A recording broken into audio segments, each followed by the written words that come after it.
Bismillahirrahmanirrahim. Alhamdulillahi rabbil alamin. Wa bihi nasta'in ala umuri dunya waddin. Ashhadu an la ilaha illallah wahdahu la syarika lah. Wa ashhadu anna sayyidana Muhammadan abduhu wa rasuluhu as-sadiqul amin. Allahumma salli wa sallim wa barik ala sayyidina wa maulana Muhammad wa ala alihi wa ashabihi wa zurriyatihi wa atba'ihi ajma'in, amma ba'd. Yang kita muliakan dan kita cintai para habaib dan para alim ulama, para muhibbin, hadirin hadirat rahimakumullah. Puji dan syukur yang tidak terhingga kita haturkan kehadiran Allah Subhanahu wa ta'ala atas limpahan taufik dan hidayah yang diberikan kepada kita sehingga kita bisa kembali berkumpul di Masjid Bustanul Muhibbin yang penuh berkah dan rahmat ini. Kemudian salawat salam atas junjungan kita Nabi besar Muhammad sallallahu alaihi wasallam dan seluruh keluarga, para sahabat, zuriat dan pengikut beliau sampai hari kiamat nantinya. Para muhibbin rahimakumullah. Asmaul Husna yang ke-59 dan yang ke-60, Al-Mubdi'u Al-Mu'id, yang artinya adalah Al-Mubdi'u yang maha memulai, Al-Mu'id yang maha mengembalikan. Itu yang kita bahas dalam waktu yang lalu. Al-Mubdi'u dialah yang maha memulai, Al-Mu'idu dialah yang maha mengembalikan. Al-mu'minu bismillah ta'ala al-mubdi ayyubdi al-hasanah bi an sannaha. Orang yang sudah beriman, percaya dengan nama Allah Al-Mubdi, artinya dia yakin, percaya bahwa Allah itu maha memulai segala sesuatu, maka buah keimanannya itu akan membuat dia berakhlak dengan akhlak Al-Mubdi. Bagaimana itu berakhlak dengan Al-Mubdi? Ayyubdi al-hasanah fil Islam, bahwa dia memulai berbuat kebaikan. Dia selalu menjadi inisiator dalam berbuat kebaikan. Dia selalu mempunyai gagasan-gagasan untuk perbuatan-perbuatan yang baik. Dia selalu mempunyai ide-ide untuk kebaikan. Nah, itu merupakan buah dari keimanannya kepada nama Allah Al-Mubdi yang maha memulai itu. Para muhibbin rahimakumullah, di zaman Rasulullah sallallahu alaihi wasallam, waktu beliau bersama dengan para sahabat, tiba-tiba datang sekelompok orang dari kabilah Mudhar. Mereka datang dalam keadaan cumbang-camping, dalam keadaan lapar, dalam keadaan susah. Datang rombongan ini kepada Rasulullah sallallahu alaihi wasallam yang waktu itu bersama-sama sahabatnya. Rasulullah sallallahu alaihi wasallam melihat ini mereka yang datang dalam keadaan susah payah, dalam keadaan lapar, pakaian yang serba cumbang-camping. Rasulullah marah kepada para sahabat yang di sekeliling beliau itu Karena tidak ada seorang pun di antara mereka sahabat Nabi ini yang berpikir untuk memberi bantuan kepada mereka yang datang.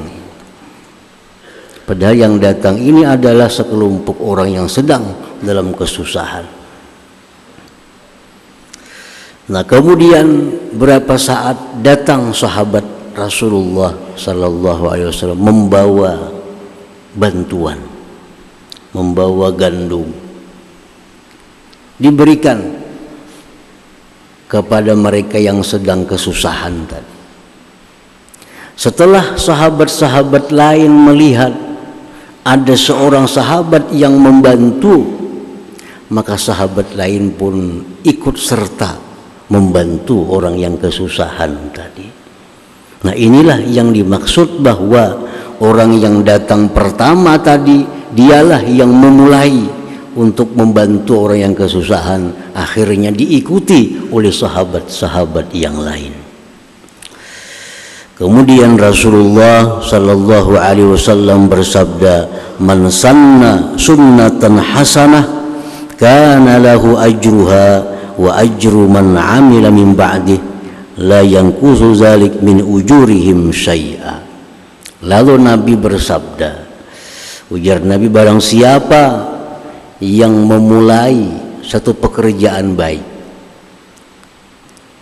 maka bagi dia dapat pahalanya dan pahala orang-orang yang mengikuti perbuatannya itu, tanpa ada mengurangi sedikit pun dari pahala mereka itu. Nah, para muhibbin rahimakumullah, jadi kita berbuat satu kebaikan, dicontoh oleh orang lain, nah, kita akan dapat pahala satu sebagai yang melakukan kebaikan, dan kita dapat pahala seberapa banyak orang yang mengikuti kebaikan yang kita kerjakan itu, tanpa mengurangi pahala mereka sedikit jua pun. Nah, jadi keimanan kepada Al-Mubdi ini menuntut kita untuk selalu memulai dalam perbuatan-perbuatan baik, untuk selalu menggagas perbuatan-perbuatan baik, sehingga perbuatan baik itu menjadi ikutan oleh mereka-mereka yang belum terbuka hatinya untuk melakukan kebaikan itu. Nah, para muhibbin rahimakumullah, di zaman dahulu, di zaman Rasulullah sallallahu alaihi wasallam, tidak ada sembahyang tarawih, tidak ada. Ada sempat beberapa malam Nabi sembahyang di Masjid Nabawi, diikuti oleh para sahabat, hampir penuh masjid. Nabi kita berhenti. Nah, kada keluar lagi. Beliau bersabda, aku khawatir bahwa ini nanti menjadi kewajiban, maka berhenti. Zaman Abu Bakar tidak ada juga disambung. Orang di Masjid Nabawi masing-masing sembahyang malam sendiri-sendiri. Ada di sana sembahyang, ada di sini orang sembahyang, ada di situ orang sembahyang. Nah, itu di zaman itu terjadi demikian sampai masa Khalifah Sayyidina Umar ibnul Khattab. Di masa Khalifah Umar bin Khattab, setiap malam Ramadan beliau lihat kaum muslimin tercerai-berai di mana-mana sembahyang. Lalu beliau berinisiatif, punya gagasan, bagaimana kalau semuaan ini kita sembahyang berjamaah, kita kumpul dengan satu imam yang kita ambil siapa yang terbaik untuk jadi imam. Disetujui oleh sahabat, maka mulai itulah dilaksanakan sembahyang malam bulan Ramadan dengan berjamaah dengan satu imam di masjid, dan akhirnya disebut dengan sembahyang tarawih. Siapa yang memulai ini? Sayyidina Umar bin Khattab radhiyallahu anhu. Nah, oleh karena demikian, setiap ada bulan Ramadan, ada orang sembahyang tarawih berjamaah, maka pahalanya mengalir kepada Sayyidina Umar karena beliau yang punya gagasan itu, beliau yang punya sunnah itu. Nah, ini keimanan kepada al-mubdi tadi. Setelah Umar bin Khattab radhiyallahu an, lanjut zamannya Utsman ibnu Affan radhiyallahu an. Di zaman Utsman manusia kaum muslimin sudah luar biasa banyaknya, sehingga untuk sembahyang Jumat itu kalau hanya satu kali azan Jumat, banyak yang kada sempat berjumat. Zaman Nabi hanya satu kali azan, zaman Abu Bakar satu kali azan, zamannya Umar satu kali azan. Nah, di zamannya Sayyidina Utsman ini sudah luar biasa banyaknya kaum muslimin tersebar di mana-mana. Kalau azan Jumat itu hanya sekali, banyak yang kada sempat sembahyang Jumat. Lalu Sayyidina Utsman berpikir, berinisiatif, bagaimana kalau azan ini kita tambah satu lagi untuk hari Jumat. Nah, yang satu ini adalah azan untuk memberitahu masuk waktu Jumat. Disetujui oleh para sahabat, maka sejak itulah azan Jumat menjadi 2 kali. Nah, dengan azan pertama orang berbundung-bundung ke masjid, sehingga kada ada lagi alasan kada sempat ke masjid itu karena azan 2 kali. Pemikiran Utsman ini diakui oleh para sahabat dan terus berlanjut sampai sekarang. Setiap kali azan Jumat 2 kali, maka Sayyidina Utsman bin Affan mendapat pahala yang mengalir kepada beliau karena beliau orang yang memulai melaksanakan azan 2 kali di hari Jumat itu. Nah, para muhibbin rahimakumullah, sangat banyak contoh-contoh orang yang memulai gagasan, memulai inisiatif untuk melaksanakan satu kebaikan, diikuti oleh orang, akhirnya pahalanya menjadi berlipat ganda kepada orang yang memulai perbuatan baik itu. Misal di kampung kita, di kampung kita ini sunyi, langgar masjid, tapi ada yang berjamaahnya. Belagi subuh, kaum aja sekong, iya bang, iya kamat, iya imam, semuaan sidin rangkap. Nah, kalau kita satu keluarga di rumah, kita ajak anak kita, bini kita, yuk kita ke masjid, kita kalanggar subuh, tolakan kita kalanggar, bertiga beranak nih, berempat lawan kaum sekong. Nah, esok kena subuh kayak itu pulang. Akhirnya orang sebelah rumah melihat, pina ada subuh orang ke masjid berjamaah. Nah, turun juga nang sebuah rumah, turun pula nang sebuah rumah sana, turun lagi yang sebuah rumah sana. Nah, pahala semuaan itu siapa keluarga pertama yang memulai tadi, itulah pahala yang paling banyak mendapatkan pahalanya, karena dialah orang yang memulai perbuatan kebaikan di kampung tadi. Di kantor, di sekolahan, bini-bini pina kadada yang memakai pakaian Islam.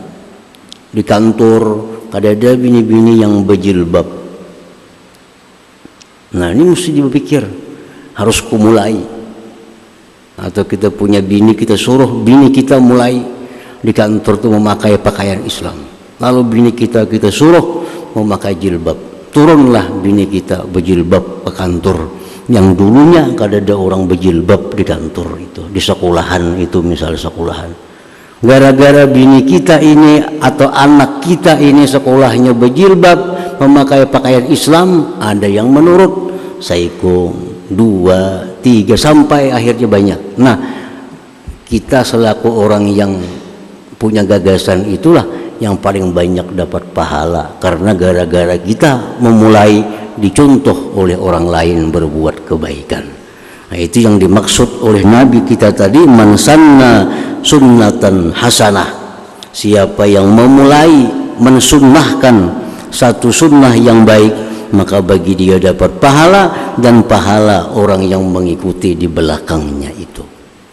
Nah, para muhibbin rahimakumullah, yang paling nyaman ini orang yang mempunyai wewenang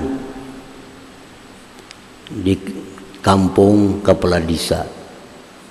Ini paling nyaman.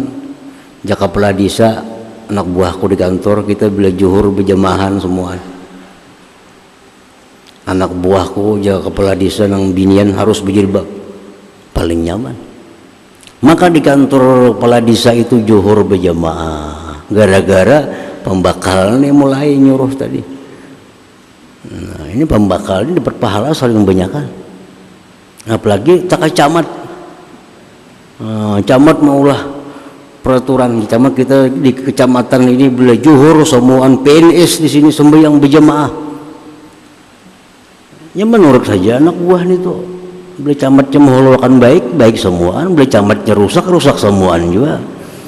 Camatnya menghulukan berjamahan lalu berjamahan. Nah, di kantor camatnya berjamahan sembahyang zuhur. Camat paling banyak pahala.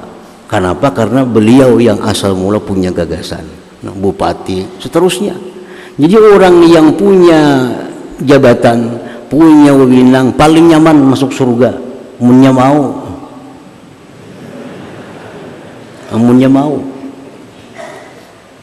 Apa kalau udah ngalihnya siapa nawani, walaupun kalau sudah pakai surat, pakai lisan aja, jar bupati tiap zuhur kita berjamaah semuaan.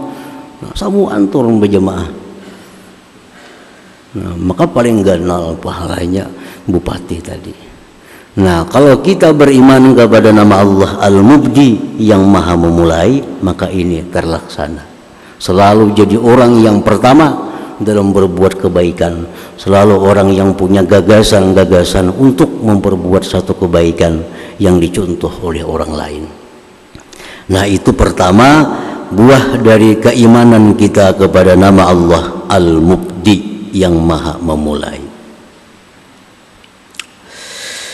Wa yatazakkara bidayata khalqih kaifa bada Allahu bi khalqih min tinin summa min nutfah kharajat min sabili najasin wa dakhalat fi sabili najas kaila yatakabbar.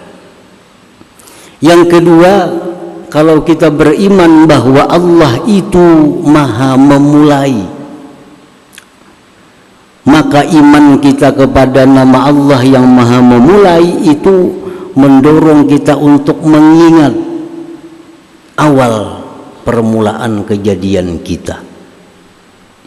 Kita ini asal kadada. Nah, dimulai oleh Allah menciptakan kita lalu ada. Nah, kita disuruh untuk mengingat bagaimana awal pertama Allah menciptakan manusia dari tanah. Dari tanah. Summa min nutfah. Kemudian dari setitis air mani, nutfah. Air mani itu keluar di jalan yang najis dan masuk di jalan yang najis. Disitulah awal kejadian manusia, disitulah awal kejadian kita. Kita disuruh mengingat awal kejadian itu apa? Kaila yatakabbara, agar dia tidak jadi orang yang sombong. Kenapa orang bisa sombong? Karena kada ingat awal kejadiannya. Andai kata kita selalu ingat awal kejadian kita, kada bakal sombong, karena kita dari sesuatu yang hina diciptakan oleh Allah Subhanahu wa ta'ala. Dan yang kita sombongkan itu biasanya adalah sesuatu yang mendatang, bukan sesuatu yang asli. Sesuatu yang asli pada diri kita adalah kehinaan yang membuat orang itu terhormat, orang itu mulia. Sesuatu yang mendatang itu yang biasa disombongkan oleh manusia. Contoh apa? Ilmu. Orang bisa sombong karena punya ilmu. Ilmu itu mendatang. Dulunya kada ada ilmu kita. Apalagi yang membuat kita sombong, amal ibadah mendatang juga. Dulu kita kada beramal. Apalagi yang membuat sombong, harta mendatang juga. Dulunya kada punya harta. Apalagi yang membuat sombong, pangkat, kedudukan, mendatang juga. Nah, yang membuat kita sombong itu justru yang mendatang. Nah, kalau kita memandang itu, kada ingat siapa asal kejadian kita, apa asal kejadian kita, kita akan jadi orang sombong. Nah, disuruh kita ingat permulaan awal kejadian kita, supaya kita jangan jadi orang yang sombong. Orang sombong, orang yang dimurkai oleh Allah Subhanahu wa ta'ala. Nah, para muhibbin rahimakumullah, jadi itu dua macam. Kita ingat, bila kita menyebut nama Allah Al-Mubdi, Allah Maha Memulai, kita ingat itu, berpikir cara untuk mulai perbuatan baik. Walaupun untuk rumah tangga kita mulai perbuatan baik, bini 4, anak 4 sudah masuk dalam mulai perbuatan baik.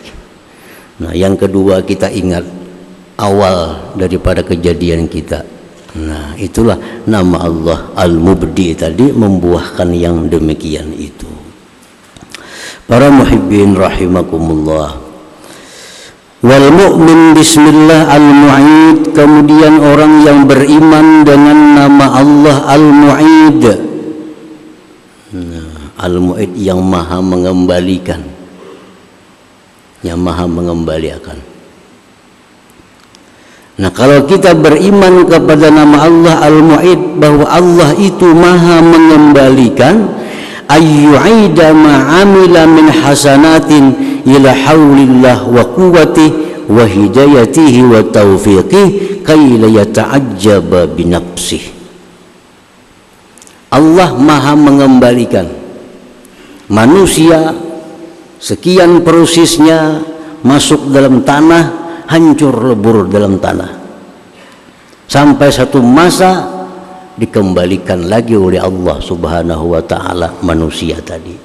Nah, kalau kita percaya, beriman Allah itu maha mengembalikan, maka kita selaku orang yang beriman dengan Al-Mu'id, kita mengembalikan seluruh apa yang kita kerjakan daripada kebaikan-kebaikan itu, kita kembalikan kepada daya dan upaya Allah Subhanahu wa ta'ala, kepada taufik dan hidayah Allah Subhanahu wa ta'ala, agar tidak menjadi orang yang ujub dengan dirinya.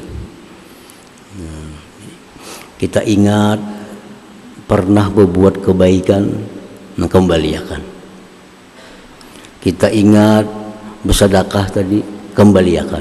Itu adalah taufik dan hidayah Allah Subhanahu wa ta'ala. Kita ingat malam tadi sembahyang tahajud, ingat sembahyang tahajud, kembalikanlah kasih, bahwa itu adalah taufik hidayah Allah. Jika kada dapat itu, kada bakal kawat tahajud. Nah, ingat apapun perbuatan kebaikan, lakasi kembalikan. Kembali kepada, ingat bahwa itu kebaikan bisa aku lakukan dengan sebab diberi Allah taufik dan hidayah. Tanpa itu kada akan bisa melakukan kebaikan. Nah, apa gunanya kalau kita ingat? Supaya jangan jadi orang yang ujub. Kalau kita ingat malam tadi tahajud, malam tadi baca Quran 2 juz, malam tadi berzikir 1000, malam tadi baca salawat 1000, kada dikembalikan bahwa itu adalah bisa terjadi karena taufik hidayah Allah, kada dikembalikan ke situ, merasa kini diri seorang yang mampu sembahyang tahajud, merasa diri seorang yang mampu berzikir sekian ribu, merasa diri seorang yang mampu baca Quran sekian banyak. Akhirnya apa? Jadi ujub. Nah, ujub itu macam apa? Ujub itu jar para ulama, syuhudul ibadah sadiratan minan nafsi. Ujub itu melihat ibadah timbul dari dirinya tanpa mengembalikan kepada Allah Subhanahu wa ta'ala. Itu ujub. Melihat bahari membangun apakah dalam hati, mulahanku bahari ini. Nah, kada ingat lagi, musiknya kasih kembalikan. Itu ada taufik hidayah Allah. Melihat ada perbuatan baik apa dan dilakukan, ingat, ingat. kasih kembalikan bahwa ini adalah taufik hidayah Allah, supaya jangan jadi orang yang ujub, supaya jangan merasa dia mampu untuk berbuat baik. Padahal manusia kada akan bisa berbuat baik sekecil apapun kalau kada dapat taufik dan hidayah Allah subhanahu wa ta'ala. Nah, para muhibbin rahimakumullah, lianna al-ujuba ahadu mubtilat, karena itu ujub merupakan salah satu yang membatalkan sawabil hasanat, pahala kebaikan. Dengan ujub itu bisa hilang pahala kebaikan yang diperbuat, sekurang-kurangnya berkurang. Ada ulama yang mengatakan ujub itu menghilangkan pahala, ada yang mengatakan ujub menghilangkan lipat ganda pahala. Artinya dengan ujub itu pahala kita berkurang kalau kada habis. Jadilah kasih ingat, kembalikan. Nah ini kalau kita ingat nama Allah Al-Mu'ayyid, Allah mengembalikan pada sampai masanya dikembalikan Allah, maka kita pun mengembalikan juga segala amal kebaikan kita kepada taufik hidayah Allah. Itu kita bisa ingat, semalam aku baca Quran 2 juz. Nah, kasih kembalikan itu bahwa itu adalah taufik Allah, hidayah Allah. Semalam aku bersedekah 1 juta. Ingatlah kasih bulikakan bahwa itu adalah taufik hidayah Allah subhanahu, supaya jangan jadi orang yang ujub. Karena ujub ini bahayanya mengurangi atau bahkan bisa menggugurkan pahala kebaikan yang telah diperbuat itu. Wa minhu yatawalladul idlal wal kibru, dari ujub itulah lahirnya idlal.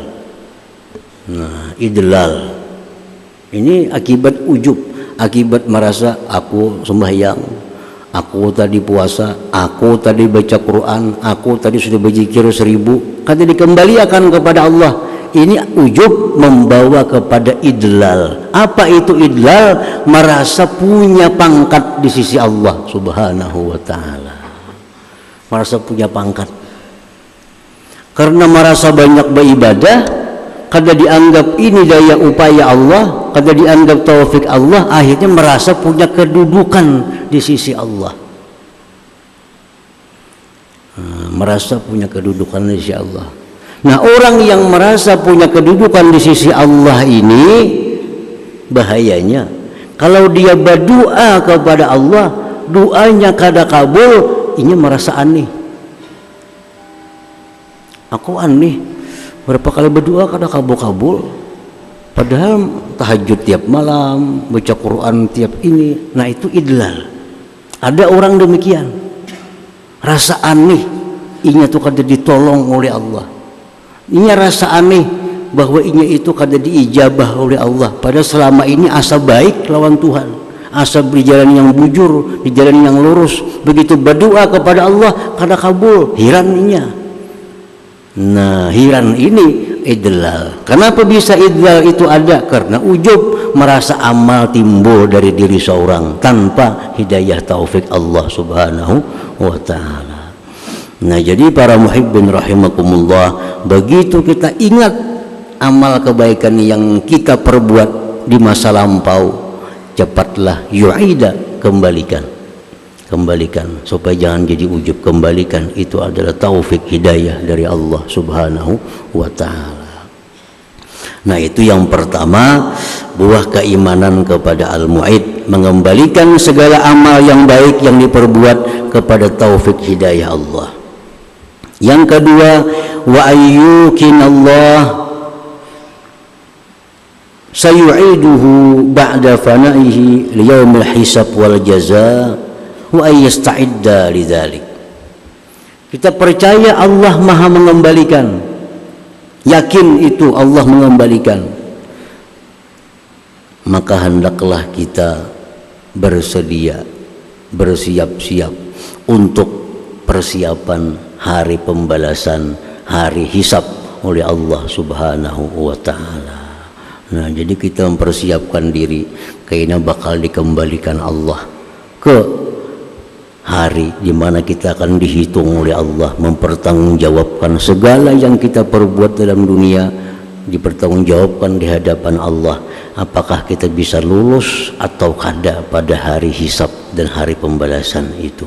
Bila kita beriman kepada nama Allah Al-Mu'id yang maha mengembalikan, maka kita akan selalu mempersiapkan bekal hari kembali itu. Nah, kemudian yang ke-61 nama Allah Al-Muhyi dan Al-Mumit selanjutnya. Ila hadratin Nabi sallallahu alaihi wasallam. Al-Fatihah. Bismillahirrahmanirrahim. Ar-Rahmanir-Rahim. Maliki yaumiddin. Iyyaka na'budu wa iyyaka nasta'in. Shiratal ladzina an'amta 'alaihim ghairil maghdubi 'alaihim waladdallin. Bismillahirrahmanirrahim. Alhamdulillahi rabbil alamin wassalatu wassalamu ala asyrafil anbiya'i wal mursalin wa ala alihi washabbihi ajmain. Wa maghfir lana dzunubana wa liwalidina warhamhum kama rabbayana shighara wa li jami'il muslimin wal muslimat wal mu'minin wal ahya'i minhum wal amwat. Allahumma rabbana hab lana min azwajina wa dhurriyyatina qurrata a'yun waj'alna lil muttaqina imama. Allahumma inna nas'aluka at-tawfiq wal hidayah istiqamah wal husni khatimah bijaika Nabi Muhammadin sallallahu alaihi wasallam. Rabbana taqabbal Rabbana zalamna anfusana wa ighfir lana warhamna anta mawlana kafirin. Rabbana hab lana min azwajina wa dhurriyyatina qurrata a'yun waj'alna lil muttaqina imama. Allahumma inna nas'aluka ridhaka wal jannah wa na'udzu bika sakhatika wa Allahumma innaka afuwwun kariim tuhibbul 'afwa fa'fu 'anna. Rabbana taqabbal minna innaka antas samiul 'alim innaka antat tawwabur rahim. Rabbana atina fid dunya hasanah wa fil akhirati hasanah wa qina adzabannar. Sallallahu ala sayyidina Muhammadin wa ala alihi washabbihi ajmain. Subhana rabbika rabbil izzati amma yasifun wa salamun alal mursalin walhamdulillahi rabbil alamin. Ya ayyuhar-rajuluna minna syafa'atan sallimu taslima. Allahumma salli wa sallim